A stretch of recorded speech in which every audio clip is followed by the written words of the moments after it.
चुनावी प्रचार में मंचों से जुबानी बाण के जरिए मुद्दों को धार दी जा रही है। बीजेपी डबल इंजन की सरकार के फायदे गिनाते हुए जीत के लिए ताल ठोक रही है, तो वहीं विपक्ष सरकार की खामियां गिनाते हुए सरकार बनाने का दावा कर रहा।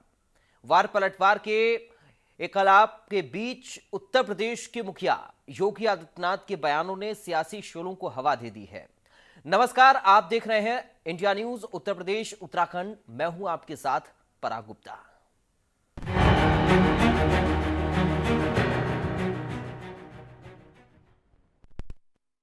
प्रदेश के मुखिया योगी आदित्यनाथ ने हरियाणा में ताबड़तोड़ 4 चुनावी सभाएं की। मंच से सीएम योगी ने कांग्रेस की सरकार में फैले भ्रष्टाचार की याद दिलाई, साथ ही डबल इंजन की सरकार के फायदे गिनाते हुए सरकार बनाने का दावा किया। पंचकुला में बीजेपी प्रत्याशी शक्ति रानी शर्मा के समर्थन में रैली करते हुए सीएम ने विपक्ष के एंटी हिंदू वाले डीएनए पर जोरदार प्रहार किया। हरियाणा के चुनावी दंगल में रामकृष्ण और वक्फ एक साथ गूंज रहे हैं। ऐसे में सवाल उठता है, क्या विपक्ष को एंटी हिंदू बयानबाजियों का खामियाजा चुनाव में भुगतना पड़ेगा?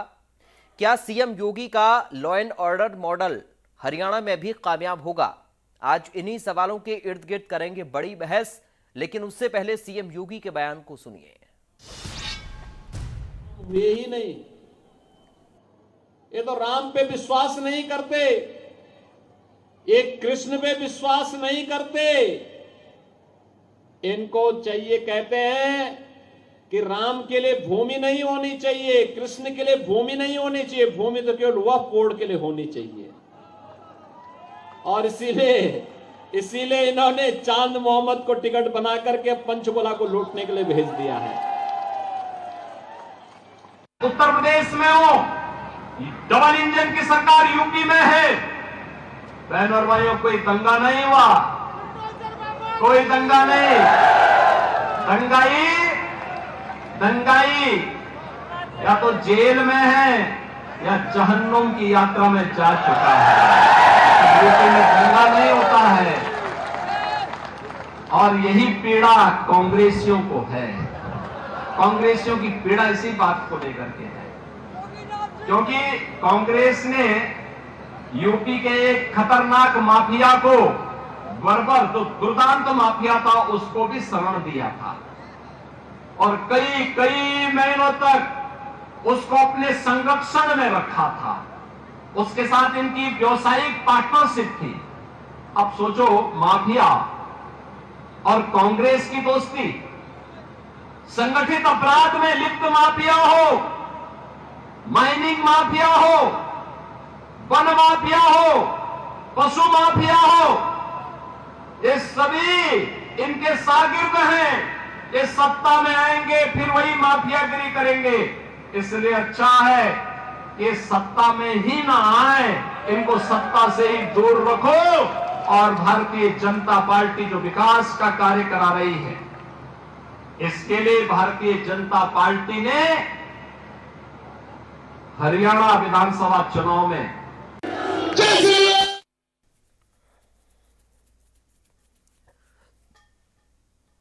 तो योगी आदित्यनाथ को आप सुन रहे थे। हरियाणा में 4 जनसभाओं को संबोधित किया है योगी आदित्यनाथ ने। इस वक्त हमारे साथ कुछ खास मेहमान जुड़ गए हैं, सीधा आपका परिचय करा दें। हमारे साथ रेजिडेंट एडिटर अजीत प्रताप सिंह हैं। अजीत जी, आपका स्वागत है। बीजेपी से प्रवक्ता देशभक्ति दीक्षित हैं। दीक्षित जी, आपका स्वागत है। कांग्रेस से नेता मोहिंदर प्रकाश हमारे साथ हैं। मोहिंदर प्रकाश जी, आपका स्वागत है। समाजवादी पार्टी से प्रवक्ता यश भारती हमारे साथ हैं। यश भारती जी, आपका स्वागत है। अजीत प्रताप जी, शुरुआत आपके साथ कर रहा हूँ। आज हरियाणा पहुंचे योगी आदित्यनाथ और कई सारी बातों का जिक्र उन्होंने किया है, जिनको हम सवालों के फॉर्मेट में पूछ भी रहे हैं। कैसे योगी आदित्यनाथ के आज के भाषणों को और इन जनसभाओं को आप देख रहे हैं? देखिए, बिल्कुल पराग, आज मुख्यमंत्री योगी आदित्यनाथ का जो संबोधन था वो सीधे तौर पर हरियाणा चुनाव को लेकर पूरा पॉलिटिकल था। उन्होंने पंजाब का जिक्र किया, मुख्तार अंसारी का नाम लिया नहीं, लेकिन इशारों में कहा कि एक दुर्दांत माफिया था जिससे पार्टनरशिप थी इन लोगों की और उसको बाकायदा शरण दिए हुए थे। उन्होंने राम को लेकर, राम मंदिर को लेकर भी कांग्रेस पर जोरदार हमला बोला, समाजवादी पार्टी पर हमला बोला और कहा कि ये राम की संस्कृति से नहीं, ये रोम की संस्कृति में विश्वास रखते हैं, इसलिए इन्हें सत्ता में नहीं आने देना चाहिए। तो आप देखिए, इस बात से आप बिल्कुल एक तरह से कहा जाए इस बात से ताल्लुक रखना पड़ेगा कि योगी आदित्यनाथ, चाहे हरियाणा का चुनाव हो, चाहे कश्मीर का चुनाव हो, या फिर उत्तर प्रदेश में जो बाई इलेक्शन हो रहा है, जहां भी जा रहे हैं हर जगह राम मंदिर का जिक्र हो रहा है। राम मंदिर का हालांकि लोकसभा चुनाव में भी एक बड़ा इशू था, उसको लेकर बीजेपी ने पूरे देश में प्रचार किया राम मंदिर को लेकर। और इस बार भी योगी आदित्यनाथ जहां जा रहे हैं, भारतीय संस्कृति, सभ्यता, आतंकी 370, समाजवादी पार्टी, कांग्रेस पार्टी, मुख्तार को भी आज उन्होंने आड़े हाथों लिया कि एक माफिया था जिसको आपने यहाँ बहुत बड़ी उसको सेवा कर रहे थे, उसके लिए पूरी फौज लगा दिया था और आपकी उससे पार्टनरशिप थी। वो चाहे पशु माफिया, भू माफिया, वन माफिया, कई सारे शब्दों का जिक्र उन्होंने किया। ये भी कहा कि जो लोग राम को गाली देते थे वो आज लंबी लंबी चौड़ी चौड़ी बातें कर रहे हैं। साथ ही उन्होंने कई सारे जिक्र इस तरह के किए कि भाई जो राम की संस्कृति नहीं लोग मानते, रोम की संस्कृति मानते हैं, तो उसको लेकर कांग्रेस पर भी उन्होंने हमला बोला।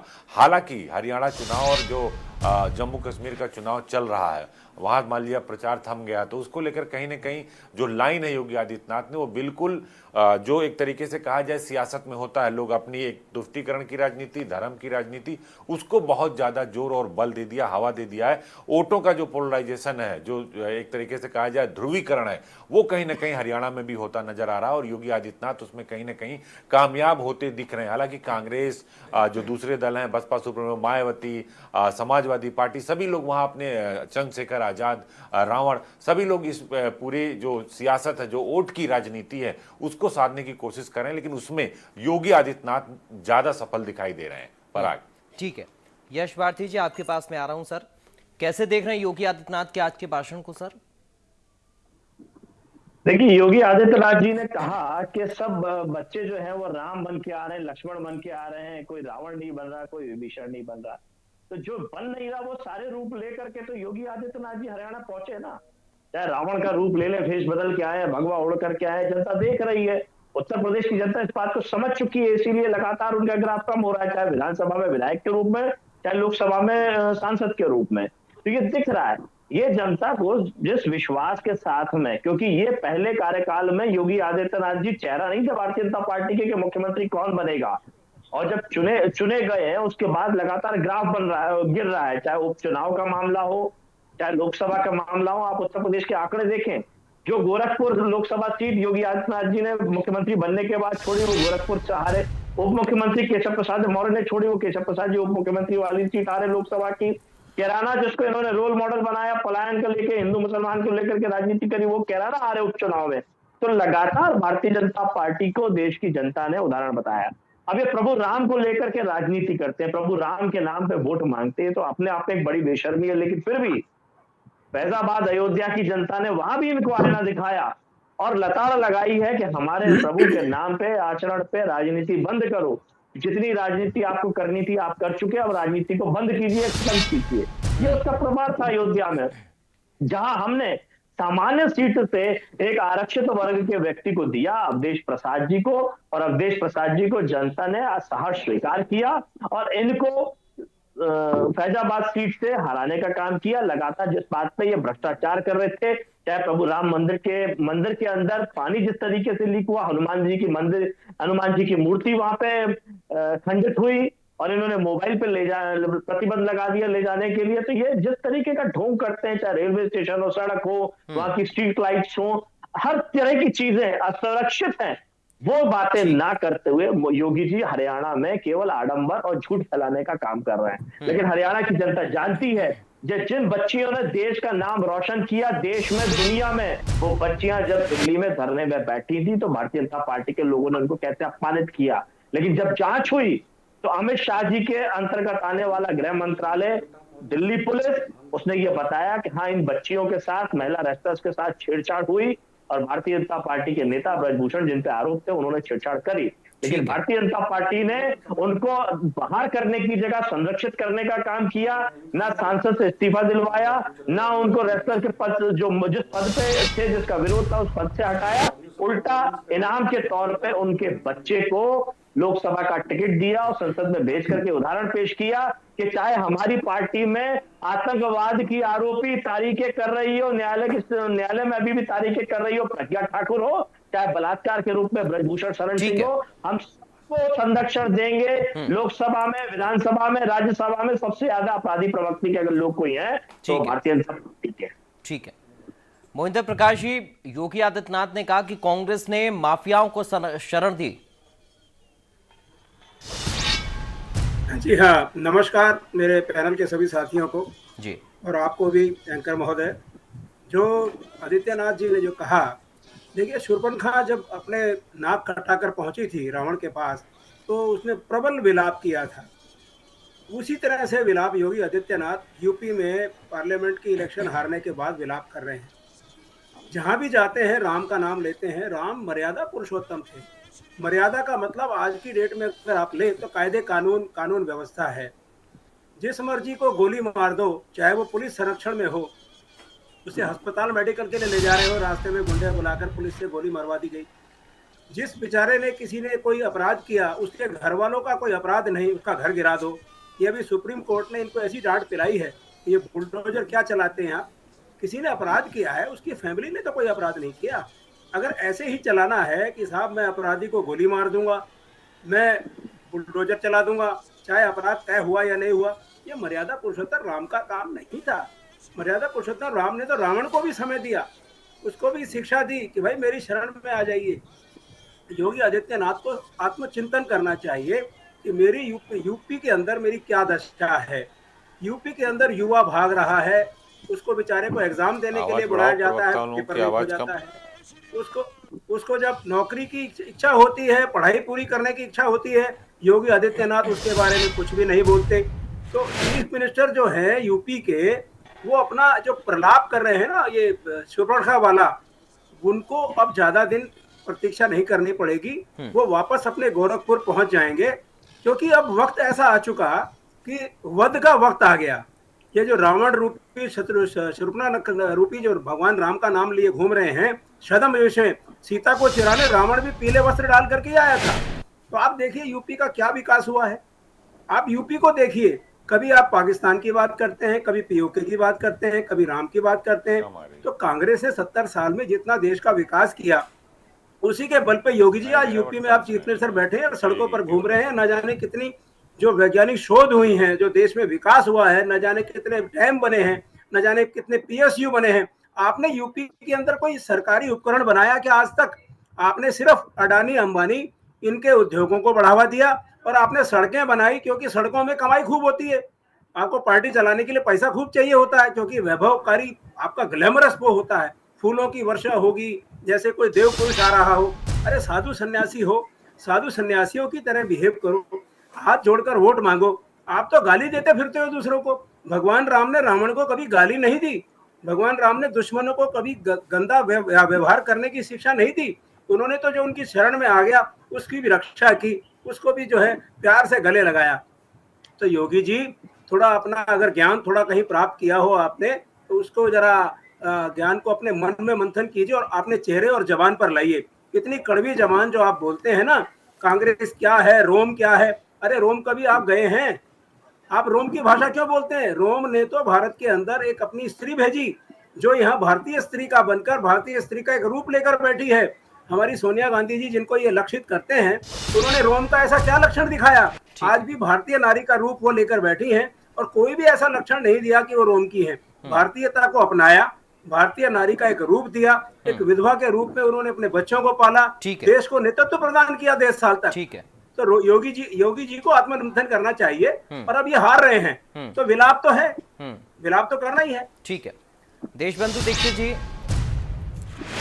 योगी आदित्यनाथ ने आज विरोधियों पर निशाना साधा हरियाणा पहुंचकर, तो फिर से वही सेलेक्टिव कार्रवाई या और तमाम आरोप जो हमेशा लगते आए वो फिर से लग रहे।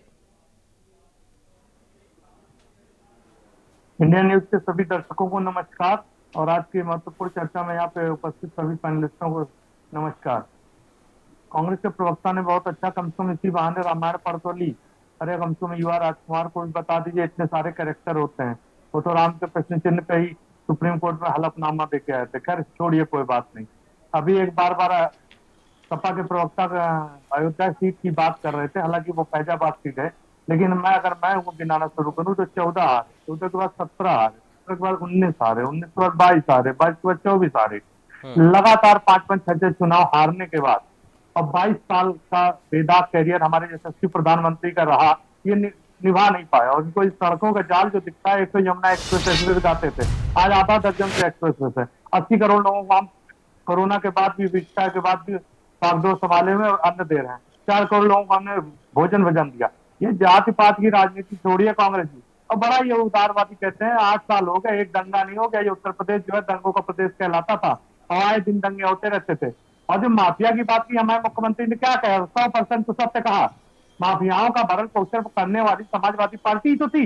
मुख्तार अंसारी अपनी समय कौन थे, इनके गुर्दे जो वसूली करने चले जाते थे, और यहाँ खाने जो है कौन से समाज के लोग चलाते थे, ये सब कुछ जानते हैं। और भर्तियां जब निकलती थी, हम तो कहते हैं भारतीय जनता पार्टी हर चुनौती से, बार बार ये कहते थे नकलविहीन परीक्षा हुई, 60,000 भर्ती परीक्षा हुई, पारदर्शिता के साथ हुई। कानून व्यवस्था के नाम से आज 8 वर्षों में आप देख लीजिए, यहाँ की महिला, यहाँ की सुरक्षित, यहाँ व्यापारी FFI के निवेश हुए हैं कि नहीं। वो ODOP के तहत अभी देखिए इतना बड़ा इंटरनेशनल फेयर चल रहा है, 4,000 करोड़ से ज्यादा के निवेश आ गए, लेकिन इनको दिखता नहीं है। दिक्कत यह है, विकास की कोई गाथा दिखती नहीं है। 10वीं नंबर से 5वीं नंबर पे इकोनॉमी आ गई है, लेकिन हमारे विपक्ष बस वही बात दिक्कत है, इनके दिवंगत नेता से लड़के हैं, गलती हो जाती। दिक्कत यह है महिलाओं के साथ इन लोग की जो भाषा सोच है ना, उसी के कारण ये हुआ है। आखिर कैसे इतना बड़ा कोशिश हो गया, कैसे गुंडा माफिया दंगे हो जाते थे। यही उत्तर प्रदेश जो है, जो बीमारू राज्य कहलाता था, आज जो है इकोनॉमी 1 ट्रिलियन इकोनॉमी में सपोर्ट कर रहा है। और यशस्वी प्रधानमंत्री की 5 ट्रिलियन इकोनॉमी पे उसको सपोर्ट कर रहा है। और ये हमारे कांग्रेस के प्रवक्ता हंसी आती है यार, हंसी आती है। शर्म आती है, शर्म आती है कि नहीं, शर्म आती है कि नहीं। पूरी की पूरी कांग्रेस पार्टी सुप्रीम कोर्ट में अपना पास, आज आप तो राम का नाम लेते हो, पंचमुखी बाने रामायण पढ़ते तो यही रामायण की किताब अपने कांग्रेस अध्यक्ष को दीजिए, युवा राजकुमार को दीजिए। और दिक्कत की बात है, जनेऊ पंच कभी हिंदू बन जाते हैं, कभी चंपारण में जाके टोपी पहन के मुसलमान बन जाते हैं, कभी चर्च में जाके ईसाई बन जाते हैं। आज तक तो श्रीमान राहुल गांधी की जाति स्पष्ट नहीं हुई है, तो भाई भारतवर्ष का एक आदमी जाता। और दिक्कत यह है, 35 वर्षों बाद 2017 आ रहे, 22 आ रहे, बहुत बुरी तरह हार। समाजवादी पार्टी करता बार बार फैजाबाद सीख। अरे भैया 35 वर्ष बाद 2 बार सरकार बनाई, 25 करोड़ जनता की आपके सर्टिफिकेट जरूरत। और आप जो बात कर रहे हो कांग्रेस, शर्म आनी चाहिए भाई। 99 सीट आने के बाद इतना उड़ते हो, और 3 बार कहते थे सरकार नहीं आएगी। 3 बार प्रधानमंत्री बने, गुरु के पटल पर उन्होंने भारत का नाम रोशन किया। और आप क्या बात करोगे यार। अब इसके अलावा भी 2029 की लड़ा लेना, 2027 आ रहा, वहां भी आजमा लेना। देखिए, मैंने कहा उत्तर प्रदेश के नतीजे अप्रत्याशित भले हो, लेकिन उत्तर प्रदेश की जनता है क्या भारतवर्ष की 144 करोड़। हमारी भारतीय जनता पार्टी की नीति नियत पर कोई संदेह नहीं करती। इन लोग को हमेशा बराबर संदेह कर देती है। हारने के बाद भी प्रेशर लोग क्या कहते, 99 सीट आ गई, 99 सीट आ गई। 99 सीट आ गई तो तीसरी बार प्रधानमंत्री बने कि नहीं, आप क्या दोबारा यशस्वी मुख्यमंत्री बने कि नहीं। दिक्कत ये राम के नाम पे अब जातिवाद जो संपत्ति है, उन्होंने क्या गलत कहा मुख्यमंत्री जी ने, वक्फ के बोर्ड पे जब संपत्ति आती तो इनके बोल नहीं फूटते।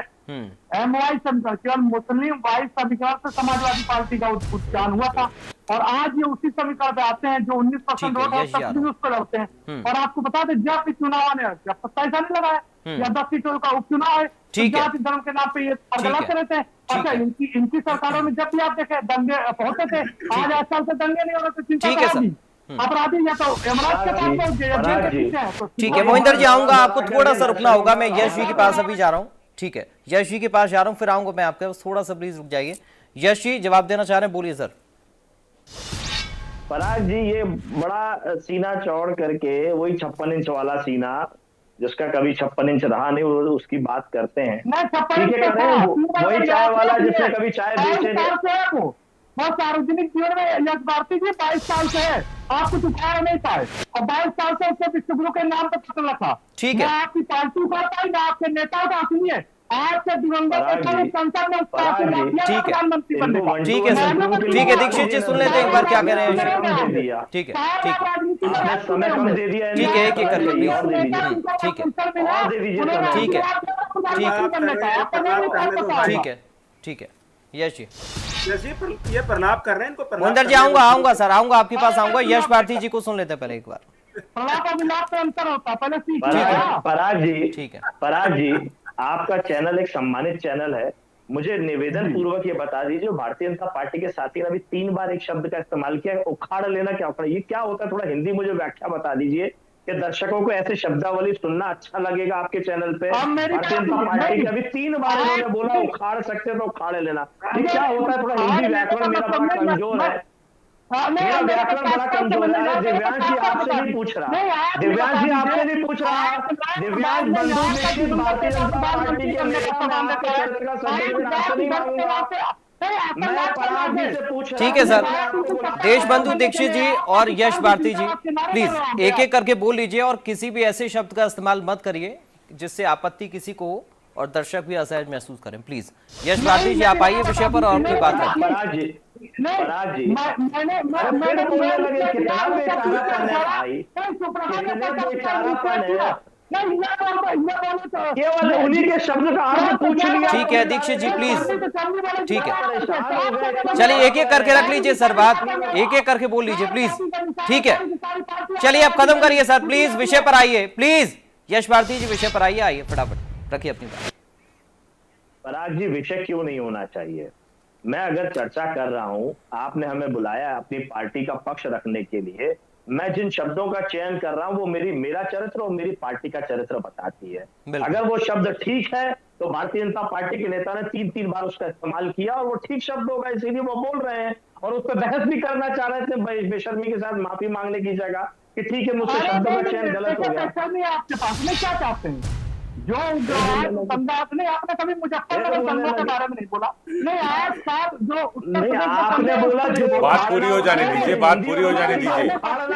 देशबंधु जी एक बार सुन लीजिए सर, वो कहना क्या चाह रहे हैं प्लीज, ऐसे सिर्फ समय खराब होगा और कुछ नहीं।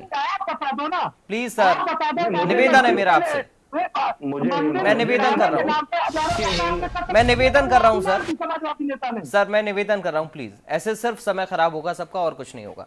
यश भारती जी आइए मुद्दे पर। नहीं मुद्दा ये, मैं शब्द का अर्थ पूछ रहा हूँ वो नहीं बता रहा।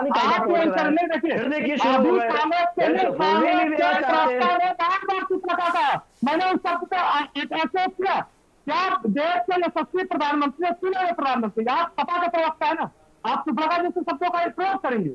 अब और अच्छा शब्द है, आप लोग गठबंधन देते हैं, कांग्रेस के प्रवक्ता ने कैसा शब्द यूज किया और आप एंकर आप ऐसी बहस कराते हैं, वो भी देश के चुनिंदा 144 करोड़ भारतीयों ने उसको चुना। ठीक है सर अब रुक जाइए, अब रुक जाइए, अब रुक जाइए सर, अब रुक जाइए, मैं एंकर हूं, मेरे एंकर होने का फर्ज मुझे अदा करने दीजिए प्लीज। अब रुक जाइए सर, थोड़ा सा रुक जाइए आप देशबंधु जी बहुत बोल लिया आप, प्लीज सर मुझे मजबूर मत करिए ऑडियो डाउन करने पर, प्लीज सर निवेदन कर रहा हूं आपसे। नहीं ये तरीका गलत है, आप लगातार नहीं बोल सकते ना, आप लगातार नहीं बोल सकते सर, अपनी बारी का इंतजार करिए, आपको पूरा मौका मैंने दिया, अब आप चुप रहिए और धैर्य रखिए थोड़ा प्लीज। यश भारती जी अपनी बात कंप्लीट करिए आप। अरे देशबंधु जी रुक जाइए सर, ये तरीका नहीं है, आप प्रवक्ता बीजेपी के कैसी बात कर रहे हैं, ये तरीका है क्या डिबेट करने का? मेरा कहने का मतलब अरे सर रुक जाइए, थोड़ा सा रुक जाइए सर, समय खराब मत करिए, दर्शक आपको समझने के लिए सुनने के लिए आते हैं, समय खराब करने नहीं आते हैं। प्लीज यश भारती जी बोलिए। पराग जी, कोई भी भारतीय जनता पार्टी का नेता हो, चाहे सीएम योगी आदित्यनाथ जी हो, हरियाणा में जाके अगर कुछ किया हो, चाहे हरियाणा सरकार ने चाहे उत्तर प्रदेश सरकार ने एक सिंगल यूनिट बनाने का काम किया हो तो वो बता पाते, मेट्रो की एक सिंगल इंच भी आगे बढ़ाया हो तो वो बता पाते, शिक्षा के क्षेत्र में कोई बेहतर काम। लेकिन यश एक काउंटर मैं करना चाह रहा हूं, फिर आप इसमें एड ऑन करके अपने जवाब भी मेरा जवाब दीजिएगा। जब भी योगी आदित्यनाथ ऐसे संगठित अपराध का जिक्र करते हैं जो कि राजनीतिक संरक्षण में फला फूला, तो फिर विपक्ष में इतनी बेचैनी क्यों बढ़ जाती है? नहीं देखिए, एक चुना हुआ मुख्यमंत्री जिसको जनता ने नहीं चुना, भारतीय जनता पार्टी ने थोपा है जनता के ऊपर, वो कुछ भी अनाप शनाप अगर आरोप लगाएंगे तो बात तो कहनी पड़े। विपक्ष में रहने के नाते हमारी जिम्मेदारी है कि हम उस बात का जवाब दें, और जवाब इसीलिए देंगे, संगठित अपराध आप किसको कह रहे हैं? बिहार से लगा हुआ बनारस रेंज के अंदर, बनारस संभाग के अंदर एक थाना आता है जो पूरा का पूरा थाना, पुलिस थाना शराब तस्करी में शामिल था। बनारस समाजवादी पार्टी के विधायक ने लगातार विधानसभा में उसके खिलाफ आवाज उठाई। 2 साल बाद एक जिम्मेदार अधिकारी जिम्मेदारी निभाता है और वहां पे छापा मारता है तो पता चलता है पूरा थाना संलिप्त था शराब की तस्करी में, बिहार में शराब की तस्करी पे लगा हुआ था। ये संगठित अपराध तो सरकार कर रही है, आप किसे संगठित अपराध कहेंगे? दूसरा, गोरखपुर जो गृह जिला है मुख्यमंत्री योगी आदित्यनाथ जी का, वह होटल में कोई व्यापारी ठहरता है, पुलिस जाती है और उस व्यापारी को गोली मार देती है और उसका पैसा लूट लेती है, आप उसको संगठित अपराध कहेंगे? अभी फिर तो सर ये वही हुआ ना यश जी कि अगर आप बीजेपी सरकार में किसी घटना को संगठित अपराध की संज्ञा में रख रहे हैं तो योगी आदित्यनाथ जिसका जिक्र कर रहे हैं वो भी सही है। फिर तो योगी आदित्यनाथ जिसका जिक्र कर रहे हैं वो भी सही है ना। पराग जी मेरी एक अंतिम लाइन, लोकसभा चुनाव आचार संहिता के समय में एक पहला महिला पुलिसकर्मी एक व्यापारी अपना व्यापार का पैसा लेके जाता है, चुनाव आचार संहिता की चुनाव ड्यूटी में जो चेकिंग होती है, चेकिंग के नाम पर उसका पैसा ले लेती है और उसको वापस नहीं करती है। वो व्यापारी पैसा मांगता है तो कहते तुम्हारा इनकाउंटर कर देंगे अगर तुमने पैसा मांगा, भाग जाओ। तो ये संगठित अपराध जो पुलिस प्रशासन और सरकार के बीच में हो रहा है, इसको संगठित अपराध कहते हैं। ठीक है। हमने तो 1090 महिला हेल्पलाइन चालू करी, डायल 100 चालू किया, पुलिस का बेहतरीन हेडक्वार्टर चालू किया। ये बताएं ना कौन सी सेवा चालू करी इन्होंने डायल 100 की तुलना में, बताया 1090 की तुलना में बताएं, पुलिस हेडक्वार्टर बता दे कि कोई हमसे, तो हमारे काम को इन्होंने कोई आगे बढ़ाया उसकी तुलना करके बता देना कि भाई हाँ हमने बेटर पुलिसिंग के लिए ये काम किया, बेटर हेल्प के लिए यह काम किया, वो तो कुछ किया नहीं। तो ये केवल आलोचना कर सकते हैं और ये बेहतर आलोचना कर रहे हैं, सरकार में रह के अगर आलोचना कर रहे हैं तो जिम्मेदारी कब निभाएंगे?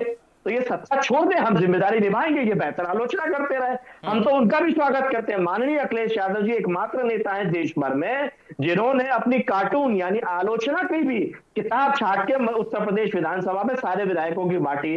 जितने पत्रकार चाहे किसी भी घटना से आप उनको जोड़ते थे, कभी किसी के पत्रकार के ऊपर कोई कार्रवाई नहीं करी, किसी चैनल पे कोई कार्रवाई नहीं करी, हर आलोचना का स्वागत किया और उसमें जहां सुधार की गुंजाइश थी सुधार करने का काम किया। ये सत्ता का काम होता है कि अगर कोई आलोचना कर रहा है तो उस आलोचना का स्वागत करे और सुधार करे, ना कि उसमें घृणा भावना से, द्वेष की भावना से उस पर कार्रवाई करे। यही तो संविधान की शपथ लेते हैं ना कि बिना अनुराग और द्वेष के काम करेंगे, लेकिन ये तो अनुराग में भी काम करते हैं, द्वेष में भी काम करते हैं और ईश्वर को साक्षी रखते हुए झूठी कसम खाते हैं। तो इनका विश्वास ना संविधान पे है, ना ईश्वर पे है, ना जनता पे है, ना जनता के बनाए हुए विधान पे है।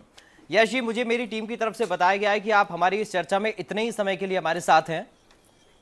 बहुत बहुत धन्यवाद। बहुत शुक्रिया यश भारती जी, आप जुड़े, आपने अपना समय दिया और अपनी पार्टी का पक्ष रखा। अजीत जी, अब मैं आपके पास आ रहा हूं। जब भी संगठित अपराध की बात आती है तब विपक्ष में खलबली मच जाती है और जिसका जिक्र हर भाषण में, हर चुनावी रैली में योगी आदित्यनाथ करते जरूर हैं। इसको आप कैसे देख रहे हैं?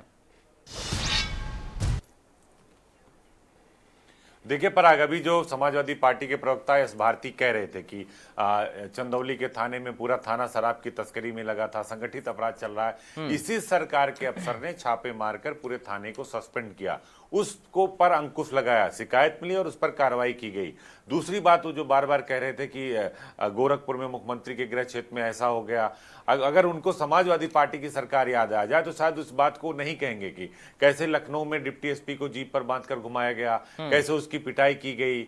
अलग अलग क्षेत्रों में इन्हीं के नेता कहते थे लड़के हैं, गलती कर देते हैं। योगी सरकार ने एंटी रोमियो, अभी देखिए मिशन शक्ति 5.0 का नवरात्र में योगी आदित्यनाथ शुरुआत करने जा रहे हैं। महिलाओं की सुरक्षा पर देखिए 2022 में इसीलिए सबसे ज्यादा महिलाओं ने वोट भारतीय जनता पार्टी को दिया था, क्योंकि योगी आदित्यनाथ की जो महिलाओं की सुरक्षा पर सबसे बड़ा जो फोकस था, 8000 से अधिक ऐसे लोग थे जिनके खिलाफ जो है अदालतों में पैरवी करके इस सरकार ने सजा कराई थी। तो पराग, आप इस बात से समझ सकते हो। देखिए जो बात वो कह रहे थे, चंदौली की घटना हो, गोरखपुर की घटना हो, और जो जिस बात का जिक्र मुख्यमंत्री योगी आदित्यनाथ ने किया, पंजाब का जिक्र किया, उनमें बहुत अंतर है, जमीन आसमान का अंतर है। मुख्तार अंसारी और गोरखपुर में कोई घटना होती है, उसमें जमीन आसमान का अंतर है। मुख्तार अंसारी को 5 करोड़ के फर्जी फिरौती के मामले में पंजाब जेल में रखा जाता है, प्रॉपर उनकी सेवा की जाती है, उसके लिए पूरी खाकी को लगा दिया जाता है, पंजाब पुलिस जो है लगा दिया जाता है। उसकी बात मुख्यमंत्री ने की कि कैसे एक अपराधी को ये संरक्षण दे रहे थे, उसके साथ चाहे भूमि का मामला हो, भू माफियागिरी हो, जमीन माफियागिरी हो, चाहे ठेके का मामला हो, हर तरह के इनलीगल व्यापार में जो भारतीय जो है कांग्रेस पार्टी शामिल थी और समाजवादी पार्टी। इसी बात का जिक्र जो है मुख्यमंत्री ने किया। मुख्यमंत्री ने यह भी कहा कि भाई आपको राम और कृष्ण की भूमि नहीं चाहिए, आप सोचते हो कि पूरे देश की सारी जमीनें वक्फ को दे दी जाएं, तो ये नहीं हो पाएगा। कल भी यही बात उन्होंने कही थी कि अगर जम्मू कश्मीर में मौलाना योगी जी राम राम बोल रहे हैं, तो हिंदुस्तान की सड़कों पर एक दिन आएगा कि सभी लोग हरे राम हरे कृष्णा बोलेंगे। आज भी उसी बात से अपनी बात को जोड़ते हुए योगी आदित्यनाथ ने अपनी बात को आगे बढ़ाया है कि आप चंदौली की घटना का जिक्र कर रहे हो, आप गोरखपुर की घटना का जिक्र हो, अभी दो दिन पहले की अम्बेडकर नगर की घटना का शायद इनको याद नहीं है, समाजवादी पार्टी के प्रवक्ता आप चले गए ना, वरना जब आप पूछते हम पर आए कि वहां 2 युवकों ने एक जो है युवती के साथ, एक बालिका के साथ रेप किया, उसमें समाजवादी पार्टी के एक नेता, एक जिले के नेता का नाम सामने आया। बाकायदा धारा 164 का जो कलमबंद बयान होता अदालत में वो किया गया। अयोध्या की घटना आपने देखी, जो है नवाब सिंह यादव कन्नौज की घटना आपने देखी, जो नेपाल बॉर्डर पर हुआ, सिंडिकेट पकड़ा गया नकली नोट और नशे के कारोबार का, उसमें समाजवादी पार्टी के राष्ट्रीय पदाधिकारी का नाम आ गया। तो इस बात को वो भूल जाते हैं। जब इनकाउंटर होता है तो उनको याद आ जाता है, अरे नहीं भाई मंगेश यादव मार दिया गया, अनुज सिंह मारा जाता है तो कोई बात नहीं, फिरोज मारा जाता है कोई बात नहीं, इकबाल मारा जाता है कोई बात नहीं, लकी सिंह मारा जाता है कोई बात नहीं। आपको लोकतंत्र के अंदर एक कम से कम पारदर्शिता रखनी पड़ेगी, नैतिकता, शुचिता रखनी पड़ेगी। जिस अनुराग और द्वेष की बात कर रहे हैं तो सबसे ज्यादा इनकी पार्टियां करती हैं। योगी आदित्यनाथ बार बार राम की याद क्यों दिलाते हैं? राम की संस्कृति बोलते हैं, आप भूल गए हैं, रोम की संस्कृति याद है। भाई अगर इस बात का आप जिक्र करें तो आइए अयोध्या में ना, रामलला का दर्शन करिए, क्या दिक्कत है? सारे नेता आ रहे हैं, आप भी आइए। राम गोपाल कहते हैं कि मंदिर, राम गोपाल जी कहते हैं कि मंदिर बहुत खराब बना है, कांग्रेस कहती है कि राम काल्पनिक है, उनके बड़े नेता आते नहीं। प्रियंका गांधी जी पिछले चुनाव में आई थी तो हनुमानगढ़ी का दर्शन करके चली गई, रामलला के मंदिर में गई ही नहीं, जब पिछला लोकसभा चुनाव चल रहा था 2019 का। तो इन सब बातों को आपको जनता के सामने रखना पड़ेगा। और हरियाणा में बीजेपी और कांग्रेस वर्सेस जोरदार टक्कर, इसमें कोई दो राय नहीं है, और सियासत में होना भी चाहिए। जब तक आमने सामने का मुकाबला नहीं होगा, एक दूसरे को समझ में नहीं आएगा कौन कितने पानी में और जनता के लिए हितकर होता है। और इसीलिए बयानबाजी लगातार जारी है। और योगी आदित्यनाथ अपनी जो उनकी हार्ड हिंदुत्व की लाइन है, जो राष्ट्रवाद की लाइन, उसको लगातार लिए हुए हैं। पराग, ठीक है। मोहिंदर जी, मैं आपके पास आ रहा हूं, चूंकि हरियाणा का जिक्र अभी अजीत सर कर रहे थे, तो लगातार अब बीजेपी की सरकार वहां पर, और उससे पहले हुड्डा साहब ने वहां सरकार चलाई। जिक्र हो रहा है कि किसकी सरकार में कितना काम हुआ और किसकी सरकार में जीरो काम हुआ, जीरो विकास के काम हुए, इसका जिक्र बार बार हो रहा है। लेकिन एक विषय और है, वो है गुटबाजी का। बार बार इस तरीके के आरोप लगते रहे हैं, और मैं सिर्फ एक पार्टी की बात नहीं कर रहा। अगर आरोप बीजेपी आपके ऊपर लगाती है तो आप भी लगाते हैं उसके ऊपर, बहुजन समाज पार्टी सपा या सपा बहुजन समाज पार्टी के ऊपर लगा सकती है, तो आरोप एक दूसरे के ऊपर लगते हैं। लेकिन हरियाणा के अंदर गुटबाजी किस कदर हावी है और उस गुटबाजी का असर चुनावी परिणाम पर क्या देखने को मिलेगा, इसके लिए आपकी पार्टी ने क्या काम किया है? मोहिंदर जी,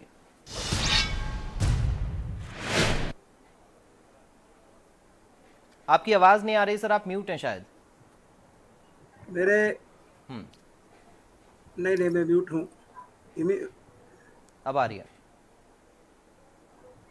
हाँ, अब आ रही है आवाज सर? जी सर। मैं ये कहना चाहता हूँ जनाब कि भगवान राम का जो है, रामायण का को घर घर पहुंचाने का श्रेय अगर किसी को जाता है तो स्वर्गीय श्री राजीव गांधी को जाता है, जिन्होंने टेलीविजन के माध्यम से रामायण का प्रचार प्रसार ऐसा किया कि घर घर में पहुंच गए। जहां हिंदी भाषा समझ में नहीं आती इस दक्षिण में, वहां भी राम पहुंच गए।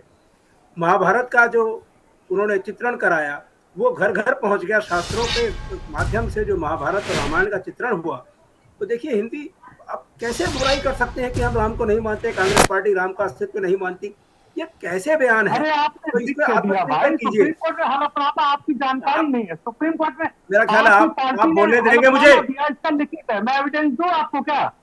नहीं, मैं एविडेंस दूं आपको। आपकी पार्टी ये बयान है, श्रीमान राहुल गांधी चुप कराइए भाई। ठीक है देशबंधु जी, आ रहा हूं आपके पास। लेकिन मोहिंदर जी, इस बात में तो कोई दो राय नहीं है कि जो आरोप लगते हैं बार बार, वो आप उन आरोपों को सही साबित करते हैं आपके नेता। जब मंदिर बनता है तो उससे दूरी बनाते हैं, या फिर जब मंदिर के निर्माण की बात आती है, भूमि पूजन की बात आती है, तो उन पर सवाल खड़े होते हैं। तो इससे फिर क्या समझा जाए? मैं वही आना चाहता हूँ, जो बात आपने हरियाणा पे लाई, मैं हरियाणा पे ही आऊंगा। भाई निमंत्रण में नहीं आते हैं। राम रहीम को पैरोल कौन देता है, किस तरह देता है? वो तो राम का नाम ही बदनाम कर रहे हैं। उनका चरित्र चित्रण आपको सबको मालूम है, क्या उन्होंने कांड किए और क्या उनको कोर्ट से सजा मिली। जो योगी योगी राज की बात करते हैं, जितने भी कार्य इन्होंने किए सुप्रीम कोर्ट ने सबको मना कर दिया, चाहे वो बुलडोजर हो, चाहे वो बिना किसी सबूत के रास्ते में एनकाउंटर में मार दिया गया हो, इन सबको सुप्रीम कोर्ट ने कहाँ माना? तो मर्यादा तो कहीं रखी नहीं। आप जबरदस्ती राम की मर्यादा बनाते रहिए। राम मंदिर में जाने का ताल्लुक है, हम जाएंगे ना, कोई आपके कहने से तो नहीं जाएंगे। जब हमारी मर्जी होगी तो जाएंगे। आप साउथ के मंदिर में जाते हैं, आप फला मंदिर में जाते हैं। अगर मैं ये पूछना शुरू करूं, मंदिर जाना ना जाना एक आदमी की अपनी आस्था और अपनी व्यवस्था है, तो हम जाएंगे। जहां तक ताल्लुक है, आपने हरियाणा की बात की कि हरियाणा के अंदर पार्टी में गुटबाजी और ये सब, देखिए हरियाणा हम डंके की चोट पर जीत रहे हैं। आप 8 तारीख को बुलाइएगा, ये बीजेपी का एक भी आदमी टेलीविजन पर नहीं आएगा। और ये मेरे साथी जो समीक्षक बनकर राम की आलोचना करने वाली देशबंधु जी तो इंतजार कर रहे हैं, मुझे लगता है आने के लिए। सुनिए ना जनाब, सुनिए। क्या कांग्रेस पार्टी ने वहां सुप्रीम कोर्ट पर लिख कर दिया था? क्या सरकार ने लिख कर दिया था? ठीक है, कांग्रेस पार्टी सरकार की जिम्मेदारी नहीं लेती। सरकार अपने दस्तावेज देखकर आज एक मेरी बात का जवाब दीजिए सर। क्या भारतीय जनता पार्टी की सरकार ने सुप्रीम कोर्ट में ये लिख कर दिया कि राम का अस्तित्व है? दिखाइए कहाँ है दस्तावेज, सरकारी तौर पर लिखा गया? अपने मैनिफेस्टो में सर वो घोषणा कर दे रहे हैं, तो इससे बड़ा सबूत और क्या चाहेंगे? लेकिन वो तो लगातार कह रहे थे राम उनके मैनिफेस्टो, मैं कह रहा हूँ मैनिफेस्टो में जिक्र कर दे रहे हैं, और वो तो इस बात का दावा भी कर रहे हैं कि हमने देखिए बनवा दिया। पढ़ लेना चाहिए। कह रहे हमारी सरकार में राजनीति लाल की आडवाणी के समय से 15 लाख की बात भी करते हैं मैनिफेस्टो में, क्या पूरी करते हैं? बात आप कह रहे हैं कि राजीव गांधी ने किया था, नहीं दिया, आपने क्या दिया? वही कह रहे हैं ना। एक मिनट आ रहा हूँ देशबंधु जी, आ रहा हूँ, एक मिनट आ रहा हूँ। राज्य है, देशबंधु हर चुनाव में राम मंदिर है, हर चुनाव में। बंधु जी, शिमला जहाँ पे डबल इंजन की सरकार थी कभी नहीं व्यवस्था आई। आप ही बोलते रहेंगे क्या? मोहिंदर जी देखिए, मोहिंदर जी सवाल वही है ना कि सवाल वही है कि बीजेपी ने मैनिफेस्टो में जारी कर दिया और आपने इनॉग्रेशन को भी ठुकरा दिया, तो फिर इससे क्या समझा जाए? ये बार बार सवाल खड़े होते हैं। आप अपने शब्दों को ठीक कीजिए जनाब, ठुकराया नहीं था उसको, तो नहीं सर, आदर सहित, देखिए हर चीज का एक मौका होता है। जो अयोध्या में राम मंदिर बना है, जो अयोध्या में राम मंदिर बना है, वो करोड़ों श्रद्धालुओं की आस्था का सवाल था जो लगातार खड़ा हो रहा था पिछले कई वर्षों से। अगर वो सवाल हल हुआ तो उसमें भागीदार होना चाहिए था फिर राहुल गांधी को, प्रियंका गांधी को, सोनिया गांधी, अखिलेश यादव को। कार्यक्रम था, राम मंदिर का कार्यक्रम नहीं, बीजेपी का कार्यक्रम था वो। बस यही तो आपको बताता है ना कि आप राम पर आस्था नहीं रख रहे हैं, बीजेपी और कांग्रेस वर्सेस राम की आस्था है, तो फिर आप बीजेपी का प्रोग्राम कैसे बता सकते हैं इसे? आप तो राम के लिए जाइए ना, बीजेपी के लिए थोड़ी ना जाएंगे आप। चलिए, आपने बहुत सही कहा, जहां पर शंकराचार्य ना जाना चाहते हो, ठीक है सर, जहां पर दूषित लड्डू का वहां प्रसाद, अगर इनॉग्रेशन हुआ ना जाना ही बेहतर था, तो आप उस शुभ मुहूर्त पर सवाल खड़े कर रहे हैं, उन विद्वानों पर, उन प्रकांडों पर सवाल खड़े कर रहे हैं जिन्होंने शुभ मुहूर्त को निकाला। फिर देशबंधु जी आपके पास में ठीक है, चलिए मैं आऊंगा, प्रश्न चिन्ह लगा रहे हैं। चलिए मैं आऊंगा सर, मैं आऊंगा आपके पास, लौटूंगा, थोड़ा सा धैर्य रख लीजिए। देशबंधु जी बहुत देर से इंतजार कर रहे हैं। देशबंधु जी बोलिए आप। नहीं, आपने हरियाणा के मुद्दे पे जो बात की, 2 बार सरकार है, तीसरी बार 8 तारीख को आपने जो कहा आमंत्रण, मैं अभी से स्वीकार करता हूँ, मैं आऊंगा, इसी चैनल पे बैठूंगा। और वहाँ पे जो दामाद जी का जो भूखंड घोटाला अभी लोगों की जनमानस से निकला नहीं है, तो वहाँ सरकार और दामाद जी में जोड़ रहा है। और अभी राजनीतिक विश्लेषक जी जो कह रहे थे कि चाहे क्या नाम है, वहाँ पे जो नकली नोटों का कारोबार हो, चाहे नवाब सिंह हत्याकांड हो, ये जो गठजोड़ बन रहे हैं ना 2 युवा, और अगर अप्रत्याशित नतीजे हैं तो वो अप्रत्याशित नतीजे जब 8 तारीख को जीत में बदलेंगे तो वो चीज है। और दिक्कत ये है, इतने चुनाव हारने के बाद, कम से कम 3 दर्जन चुनाव हार गए राजकुमार, लेकिन हारते पता है मानसिक रूप से विक्षिप्त हो गए। और कांग्रेस के प्रवक्ता को तो ये तक नहीं मालूम कि सुप्रीम कोर्ट में लिखित रूप से हलफनामा, अगर नहीं होगा तो मैं इनको कॉपी भी भेज दूंगा। लेकिन आपको बता दे, अब राम के नाम पे अभी आपने चैनल पे नहीं, आपको कुछ नहीं आता। अच्छा, दूसरी बात, जनेऊ पहन के कभी हिंदू बन जाते हैं, चंपारण में लालू जी के साथ चिकन खा जाते हैं। कौन सी जाति है जरा बता दीजिए, जाति के नाम पे बड़े संसद में प्रश्न उठते हैं। आज तक तो उनकी जाति ही नहीं स्पष्ट हो गई, जो हिंदू है कि मुस्लिम है। देखिए जनाब, ये बहस नहीं है साहब, ये गलत बात बोल रहे हैं। कांग्रेस बोलने नहीं दूंगा बदतमीजी की भाषा, ये विषय नहीं है आज का। आप गलत नहीं, आज का ये विषय नहीं है जनाब। 1947 में जब देश आजाद हुआ था, जा सकती कि आप राहुल गांधी को बोले, 10वीं से लेकर 5वीं इकोनॉमी में आप नहीं आ जाए। भारतीय जनता पार्टी ने बनाया, रेल बनाया, पार्टी ने चूल्हा दिया, भारतीय जनता पार्टी ने घर दिया, भारतीय जनता कांग्रेस ने दिया क्या? आज के विषय में आइए, 2004 से लेकर 14 तक पोल घोटाला, आज के विषय पर आइए, आज के विषय पर बिल्कुल नहीं, बिल्कुल नहीं। ठीक है मोहिंदर जी, थोड़ा सा रुकिए, सुनिए तो सही क्या कह रहे हैं, वो भी तो आपको सुन रहे थे ना। बात कर रहे हैं आप, सारे घोटाले जो है कांग्रेस आप गलत विषय पर बात कर रहे हैं आप। ना ना ना ना ना, है कि आज 15 आपको साल इजाजत से नहीं आप दी जा विपक्ष सकती में, राहुल गांधी की जगह पर बोलने की। 11 साल से नहीं, तीसरी बार सरकार बनने के बिल्कुल नहीं बोल बाद सकते, आप कभी कतई नहीं बोलने दूंगा आपको। सकारात्मक विपक्ष की आप भूमिका कतई नहीं नहीं बोलने निभा दूंगा पाए, आपको, और बिल्कुल कोई नहीं। भी भारतीय जनता पार्टी का कार्य हो, आप हम विषय पर मानते हैं आइए, चुनौतियां कम हो, लेकिन विषय पर आइए, विषय पर। करोड़ लोगों के चुने हुए प्रधानमंत्री पर आप प्रश्न चिन्ह उठाते हैं। न आपने कभी विपक्ष की भूमिका रही, न सड़क से सर, और उत्तर प्रदेश के अंदर भी जाओ, आज 40 साल हो गए, कभी कांग्रेस की एक सीट नहीं आई। 40 साल हो गए, कांग्रेस का सुपड़ा साध है उत्तर प्रदेश में। और आप उत्तर प्रदेश के संदर्भ में क्या हरियाणा के नतीजे की आप बात करते हैं? 8 तारीख आएगा, 8 के अंदर तो आपकी अब मुंगेरी लाल के सपने, हसीन सपने देखने में क्या? आइएगा। हिमाचल प्रदेश में आप वेतन तो दे नहीं पा रहे हैं। नहीं, आप अपना कोई मॉडल तो बताइए, वेतन नहीं दे पाए 1 महीने, आज दे देंगे, कल दे देंगे, ठीक है परसों दे जनाब, देंगे। इसको आप इतना वक्त देते हैं बोलने का। ऐसा नहीं है सर, मैं सबको बराबर मौका देता हूँ, आपको भी पूरा दिया। बोले जा रहे हैं, जब से आए बोले जा रहे हैं। आप भी बोल रहे हैं, आपको भी जवाब मौका दिया, उनको भी चलता दिया। रहेगा, जनता तय और बल्कि करती है। बल्कि बल्कि मैं 3 लोगों की बात यहाँ उनके किसको पास, चुना है। 3 लोगों की बात उनके पास में गया। बिल्कुल पराग, इनको जितना मर्जी बुलाइए, विषय पर बोले ना। नहीं नहीं मोहिंदर जी, ये गलत बात नहीं, प्लीज। अगर आपके पास जवाब नहीं है उनकी बातों का तो आप मेरे ऊपर दोष मत मढ़िए। मैं 3 लोगों से बुलवाने के बाद उनके पास गया हूं, तो आप मुझसे ये नहीं कह सकते कि लगातार वो बोल रहे हैं। सबको मौका बराबर मैं दे रहा हूं, प्लीज। अजीत जी, ठीक है, शिमला जो है पर्यटन के रूप में विकसित था, आज वो ठीक। वेतन देने के लिए कर्नाटका में सिद्धारमैया कब जेल चले जाएंगे, उस पर आप ये बोल नहीं पूछते। दिक्कत है छत्तीसगढ़ 5 राज्यों में, लोकसभा में भी यही कहते हैं। दिक्कत ये हारते हारते आपकी मानसिक विषमता भी हो गई कि आपको अच्छे कार्य भी नहीं दिखते। उत्तर प्रदेश के संदर्भ बता दूं, हर जिले में अब जिला अस्पताल हो गया, सड़कें एक यमुना एक्सप्रेस वे करते हैं आधे जगह से। एयरपोर्ट की बात कर लीजिए, इंटरनेशनल शो की बात करिए, स्किल इंडिया की बात करिए, चाहे नौकरी की बात करिए, कहाँ है भैया? बस जाति धर्म के नाम पे हिंदू मुस्लिम को लड़ा के आप नहीं। आप अभी जम्मू कश्मीर का चुनाव था, आप पाकिस्तान की बात करते हैं। अरे धारा 370 हो गई, जम्मू कश्मीर में अमन चमन हुआ, आपने कभी नहीं। आपको भारत माता की जय कहने में, वंदे मातरम कहने में शर्म आती है। मंदिर आस्था का विषय, मंदिर जाने में कौन सी शर्म है? आपको आमंत्रण मिला, सब जाते हैं, पूरी दुनिया जा रही, पूरा विश्व जा रहा, आप नहीं जाओगे। और कांग्रेस पार्टी 2 बातें करती है, कहती है राम मंदिर बना है, ये टूटा, वो क्या बात करते हैं आप? 3 4 चुनाव आ गए, कुछ तो कम से समझदारी ठीक है।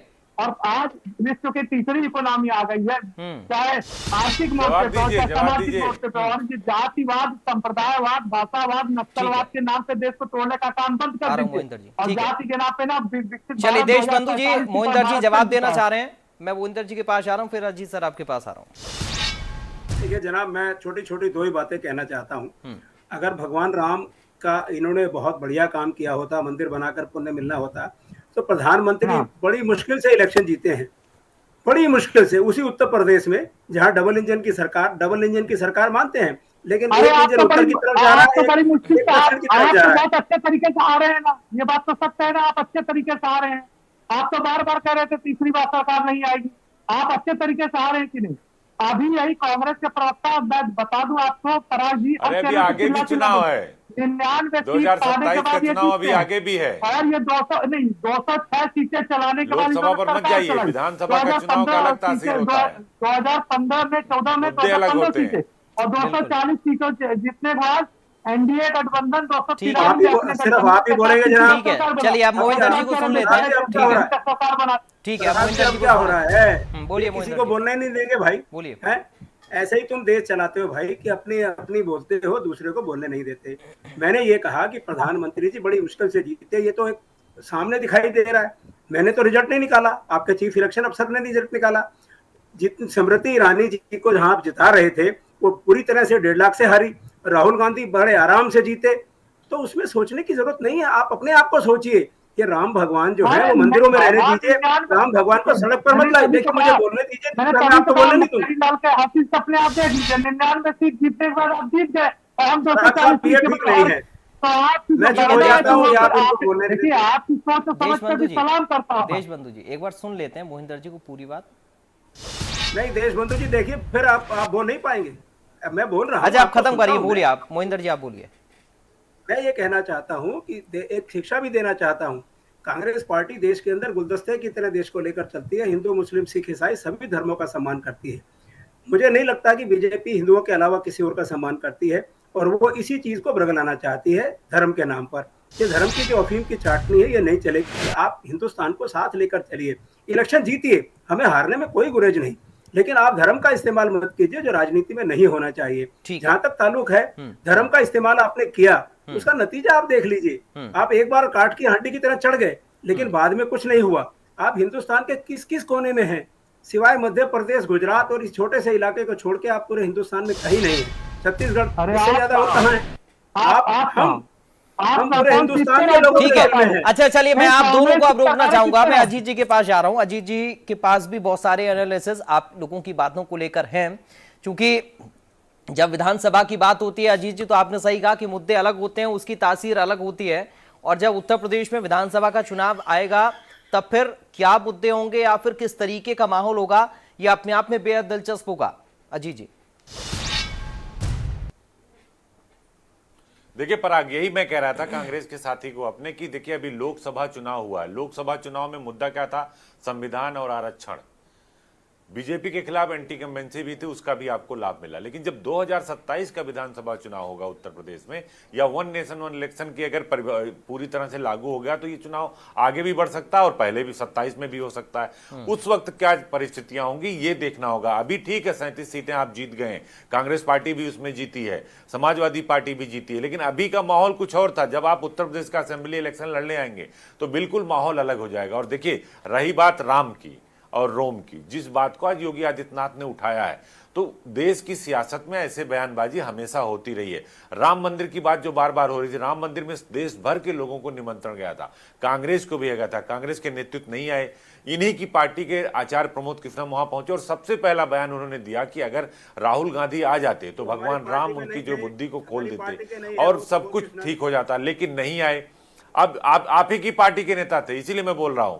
लेकिन जब आप हरियाणा में बात होती तो आप ये कहते हो कि बीजेपी धर्म के नाम पर वोट लेती है, बीजेपी पोलराइजेशन करती है, बीजेपी हिंदू मुसलमान करती है, बीजेपी राष्ट्रवाद बनाम पाकिस्तान करती है। लेकिन जब बीजेपी राष्ट्र की बात करती है तो आप बीजेपी के साथ नहीं खड़े होते हो, आप धारा 370 के साथ नहीं खड़े होते हो, आप 35A के साथ नहीं खड़े होते हो, करोड़ों हिंदू की आस्था के साथ आप नहीं खड़े होते हो। जब बात आती है अपराध की तो आप कानून व्यवस्था पर सवाल खड़े करते हो। लेकिन आप खड़े किसके साथ होते हो? आप मुख्तार अंसारी को पंजाब की जेल में पूरी Z+ सिक्योरिटी की पूरी एक तरह से पूरी चाक चौबंद सुरक्षा देते हो। फर्जी मुकदमे में उनको वहां से यूपी से ले जाके पंजाब में रख लेते हो। अखिलेश यादव जब सवाल खड़ा करते हैं तो सिर्फ जो है एक जाति विशेष को लेकर सवाल खड़ा करते हैं, भाई धर्म के नाम पर बुलडोजर चल रहा है, धर्म के नाम पर इनकाउंटर हो रहा है। अपराधी की कोई जात नहीं होती, लेकिन जब सियासत होती है तो अच्छे लोकतंत्र की पहचान होती है कि आप मुद्दों पर जाइए जनता के बीच, आप डेवलपमेंट पे जाइए जनता के बीच।